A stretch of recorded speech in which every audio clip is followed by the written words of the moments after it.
Graças e paz, queridos. Eu vim deixar uma palavra para vocês e ela se encontra em 1 Reis 3:16, que vai dizer que Salomão ele julga a causa de duas mulheres que alegam ser mãe da mesma criança. Então, o versículo 16 diz assim: Então vieram duas mulheres prostitutas ao rei e se puseram perante ele. E disse-lhe uma das mulheres: Ah, senhor meu, eu e esta mulher moramos numa casa e tive um filho, morando com ela naquela casa. E sucedeu que, ao terceiro dia depois do meu parto, esta também teve um filho. Estávamos juntas. Estranho nenhum estavam conosco naquela casa, senão nós ambas naquela casa. E de noite morreu o filho desta mulher, porquanto se deitara sobre ele. E levantou-se à meia-noite, e me tirou a meu filho do meu lado, dormindo a tua serva, e o deitou no seu seio, e a seu filho morto deitou ao meu seio. E levantando-me eu pela manhã para dar de mamar ao meu filho, eis que estava morto, mas atentando pela manhã para ele, eis que não era o filho que eu havia tido. Então disse a outra mulher: Não, mas o filho vivo é meu, e o teu é o filho morto. Porém esta disse: Não, por certo, o morto é o teu filho, e o meu filho é o vivo. Assim falaram perante o rei. Então disse o rei: Esta diz: Este que vive é meu filho, e o teu morto.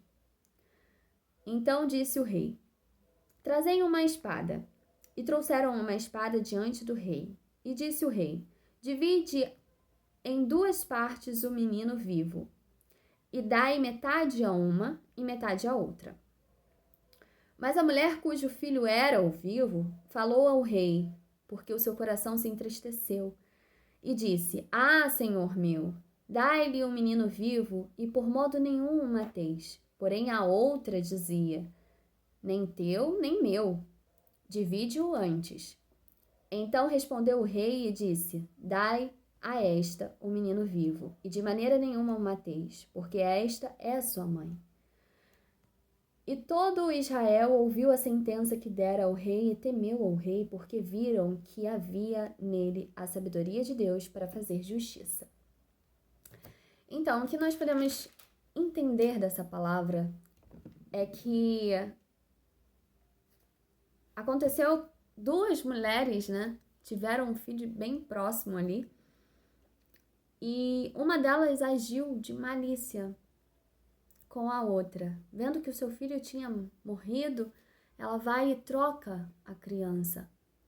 E começa a agir de má fé com a outra. E dizendo: Olha, esse é o meu filho, não é o seu, não é o seu. E Deus dá uma sabedoria imensa para Salomão naquela situação, porque ele de fato não podia saber quem estava falando a verdade. Mas ele tem uma sabedoria e mexe com o lado emocional, o lado materno daquela mulher. Então, quando você ama muito uma pessoa, quando você ama muito alguém, você vai querer o bem dessa pessoa, por mais que você não o tenha do seu lado, não tenha perto de você. E assim foi o que a mãe fez. A mãe renunciou ter o seu filho para que ele continuasse vivo, para que ele continuasse sendo criado por outra mulher, mas continuasse bem.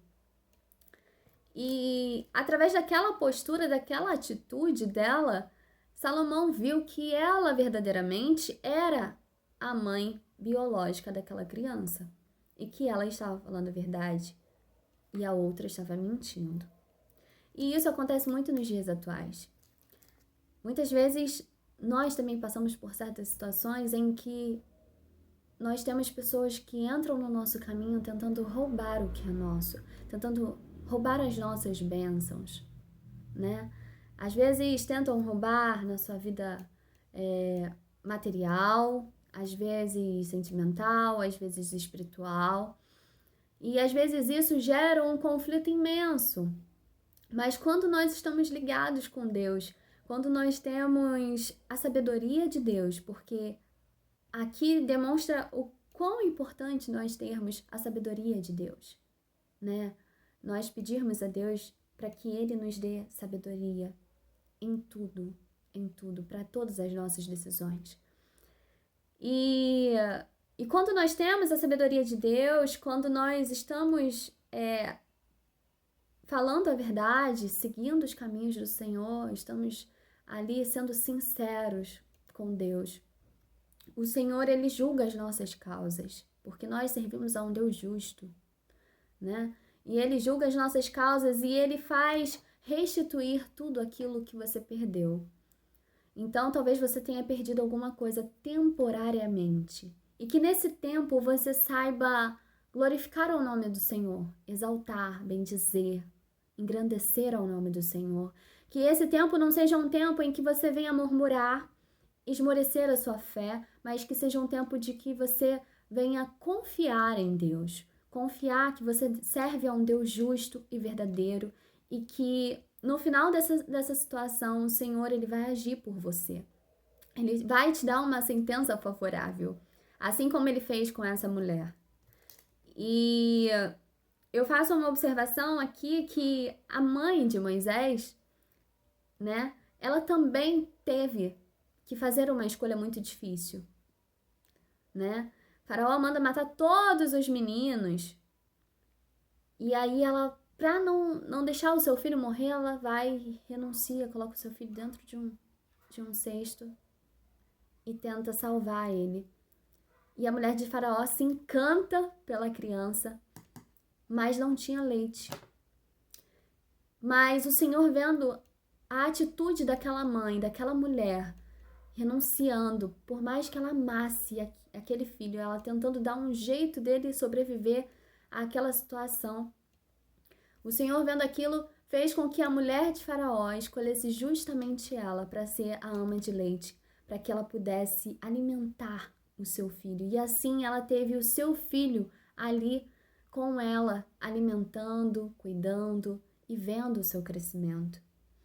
Então não importa o que você perdeu, não importa quantas pessoas dizem que talvez o seu casamento não tem mais jeito, talvez a sua vida financeira está destruída, não vai ser mais restituída, não importa, mas nós servimos um Deus que é um Deus de milagres, é um Deus justo, é um Deus verdadeiro e Ele restitui aquilo que nós perdemos. Amém? Que você, que o Espírito Santo de Deus fale mais ao seu coração e que você medite nessa palavra e confie no Senhor no tempo da tribulação, porque Ele certamente te dará a vitória em nome de Jesus.